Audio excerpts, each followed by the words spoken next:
cracking game, David. I mean, you told us before the programme you fancied Nigeria to go all the way to the semi-finals, and they started slowly, yes, but after that they were very impressive. Yeah, very good players.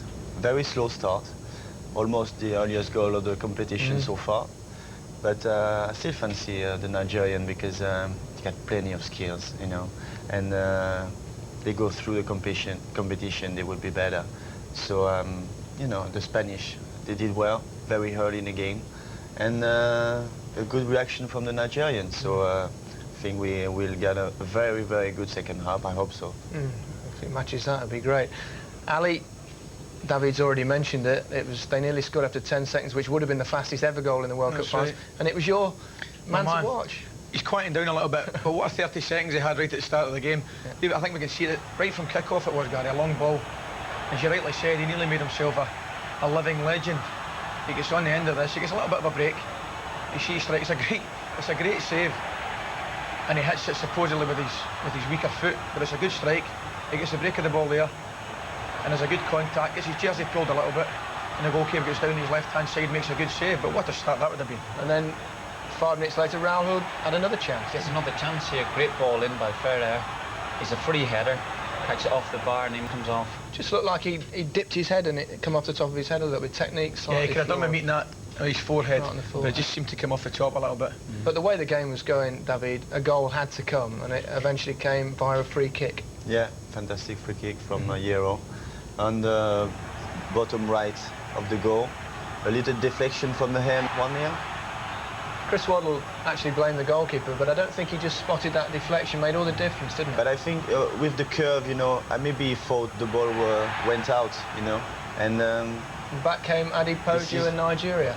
Martin. That's a great goal. You might feel he's a wee bit unlucky there not to have stopped it, but the pace of the ball has done it. And amazing when you think about it that, you know, within 4 minutes, Spain have conceded the goal. They've just done everything to get themselves in front, deservedly so, and then suddenly concede the goal. How often have we seen it?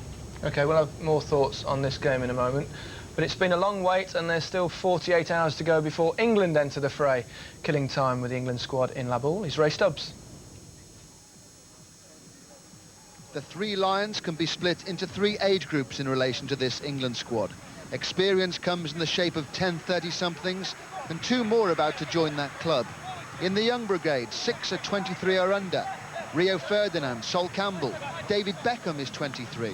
His Manchester United teammate Paul Scholes is also 23. Chomping at the World Cup bit, Michael Owen is 18. Incredibly, Gary Neville is still only 23. And then there's the mid-20s group that includes 26-year-old Steve McManaman. He was a regular in the Euro 96 side, but hasn't been a #1 choice for Glenn Hoddle. The Euro 96 was over as soon as the new manager came in, so everyone had to impress him. And that's the way it's been up to now. How would you assess your international career since Euro 96? Since Euro 96, I don't know how many games have started, but you know, we've done fairly well. We've qualified for the World Cup, which was always the main thing. And I think now we assess ourselves against, you know, the real good teams. We qualified in a not so easy group as such, but you know, we qualified well, and now you know, we'll see how really good we are. You now have an important role for England because you can run at defenders and go past them. We've all got specific roles to play if we play or when we play. So you know, hopefully we can all combine together and produce the goods. Has Glenn Hoddle just given you an idea for you privately, I mean, what he wants you to do for England? Not really, no. I mean, as I said, if we're called upon at any particular time, no doubt we'll all talk to the gaffer. We'll talk individually, collectively, and you know, we'll all know our specific roles when we go out onto the pitch. Would you agree the World Cup is the perfect stage for you? Personal potential? I think so. Yeah, it's the you know, it is the biggest tournament in the world. You know, it's watched by so many people. So you know, if anything for the platform, it's huge. Do you get nervous, Steve? Not really. I mean, not when I play football. I get nervous talking to you sometimes because you know, you're such an influence on me. I can appreciate. You are so laid back, and you hide behind the humour sometimes. Do you fear that sometimes the laid-back approach gives people the wrong impression? It probably gives, you know, as I said, certain people the wrong impression, but the people who are in and around me, the people the likes at Liverpool, the likes of the England staff, the Liverpool staff, my family and friends know what type of player I am, know what type of individual I am. So they know what I'm like as a player. They know what I'm like as an individual. You know, the fact that I'm laid back doesn't mean anything when it comes into the dressing room and onto the pitch. So, you know, as long as they know what I'm really like, that's all that matters. Do you have personal targets, personal ambition? What in a month's time are you hoping to come away with here?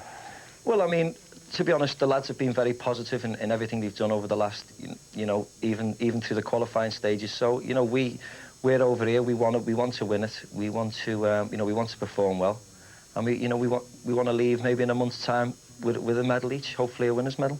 In the case of Steve McManaman, you're never quite sure what Glenn Hoddle actually thinks. There's no doubt the Liverpool player has a rare talent. The question is, how best does it fit into Hoddle's master plan? The England coach has set ideas and opinions, and he isn't as variable as the French weather. Oh, he's put some weight on Stubbsy, hasn't he? Steve McManaman, David, a player similar in many ways to yourself, in fact that he likes to run at players and take them on. Do you think he should have a part in England's team? Just a little bit younger. Yeah. That's why the run are longer than mine.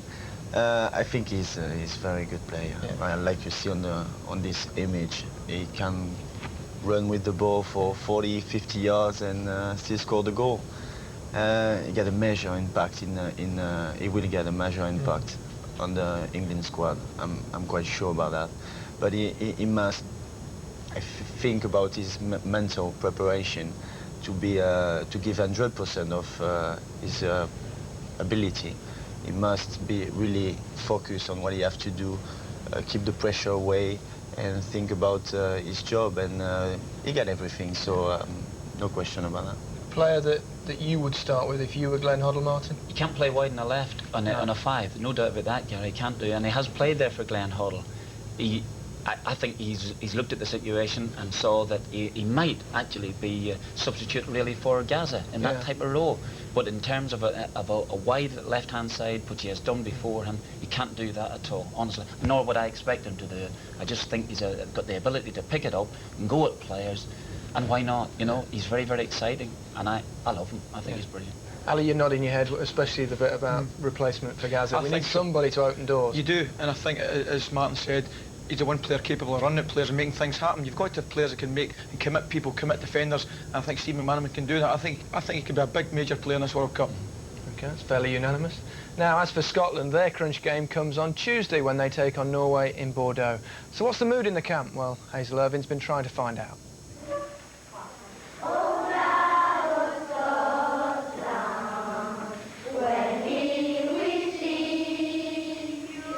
The school children of San Remy have been rehearsing Scotland's national anthem in preparation to sing along with the team before Tuesday's key game against Norway. The Scots-French fan club in their Provence base is growing all the time. And when the townspeople here think back on Scotland's defeat against Brazil, they say, "We lost."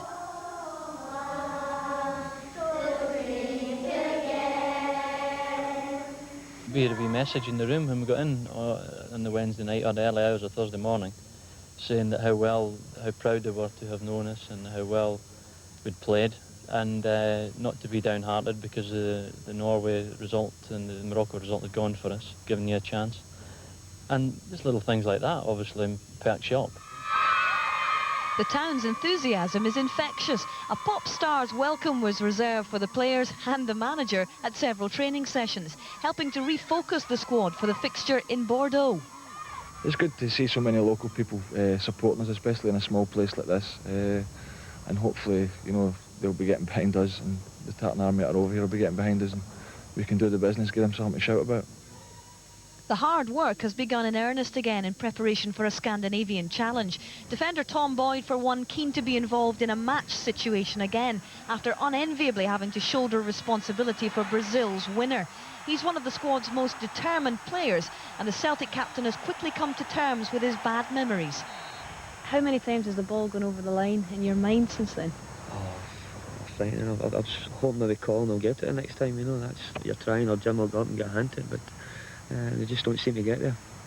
How would you describe it in your career? I know that you were completely blameless in it, Tom, but it must be one of the lows. Yeah, you know, as you say, there's nothing I could have done about it.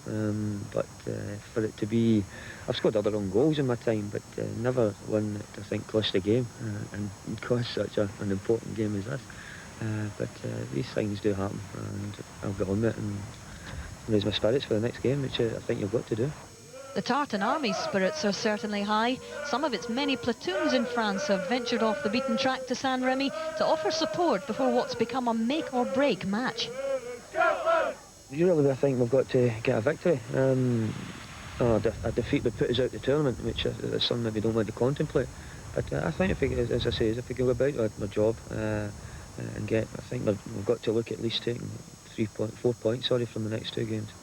Depending if our results go for us, but I think that's something we're capable of. But yeah, a victory against Norway I think really is very important.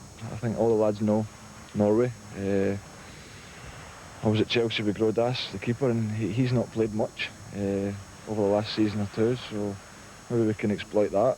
But you know, they're all good players, good pros, and they're hard working. And I think everybody knows what way Norway play. You know, they don't try and play pretty football to get the ball forward quickly, so hopefully we've got the guys at the back to compete with that, but don't get taken in by that game ourselves and try and do the same, you know. Play the way we did against Brazil and try and pass the ball and hopefully create a few more chances than we did in that game. Well, Ali, Scotland have got a good record against Norway. 7 wins in 11 meetings. Yeah, and I hope they continue it. I'm just a little bit concerned there watching some of the Tartan Army there. A few of them with bottles of water in their hand. They're going to give us a bad name. What's going on there, lads? No, we have got a good record against Norway, and we've got to continue it. To have any chance in this World Cup of progressing, we have to beat them. And as I said earlier, Gary, I mean, the Brazil game's history now, and it's not altered anything at all, because we've always had to beat Norway, and we'll have to do that on Tuesday. Right, let's bring it back to today's game. Just to remind you, it's Spain 1, Nigeria 1, and there were suspicions, Martin, that Spain should have had a penalty.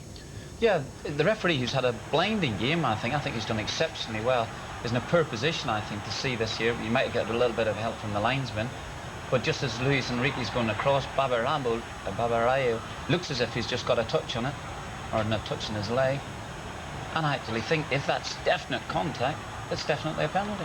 No suspicions, that's a pen. Yeah. Must be. It's a blatant penalty, David, no? Yeah, we need support from cameras now in football. Yeah, you agree with that? I think so, because it's not the first time against Baggio, the handball. If we get a camera, we watch on the TV, and it's not the same decision, and maybe a smaller team have a chance. Okay, let's go back for the second half. Let's hope it's just as good as the first one. And rejoin Chris and Barry. He started it, but Nigeria and Bora had the victory at the end of it. Amazing match. Seemed easy for the Spaniards at the beginning. It seemed easy for the Spaniards again during the second half. But Nigeria, who were twice behind, come through to win 3-2. What a game, Chris. Yes, full credit to Nigeria. They've made an exciting game here. We expected that from them. Spain, a lot of questions to be asked. Again, they're in a tournament, a big tournament where the expectancy's high, and they've let the fans down again. Full credit to Nigeria. Excellent performance, great substitution for Yekini. At the start of the show, Burley was a little bit quiet in the second half, was definitely up here. And I'm sure Nigeria will take a lot of confidence for this, and a lot of questions will be asked in the Spanish dressing room. The African beat has shown its strength here. Nigeria have beaten Spain by 3 goals to 2 in a memorable contest. Phew, wasn't bad, was it, David? Your tip looking good. Another cracking game. Yeah, it was. Very pleased with the African. Yeah, I told you before. Yeah, you did so. I've just reminded everybody as well. But what impressed me, and they also showed it when they won the Olympics 2 years ago, they came from behind against Argentina, came from behind against Brazil, and they've done it against Spain, so there's plenty of character in the side. Plenty of characters, plenty of strength, I mean, mentally strength, you know. They are capable to reverse all the situation, and because they are very positive in the way, the approach of the game, you know. They never beat, never. You can't beat an African like that. Terrific spectacle, Martin, wasn't it? Oh, fantastic. I mean, they did show a lot of spirit, as David said. Having said that... With friends from Serie A. Roberto back.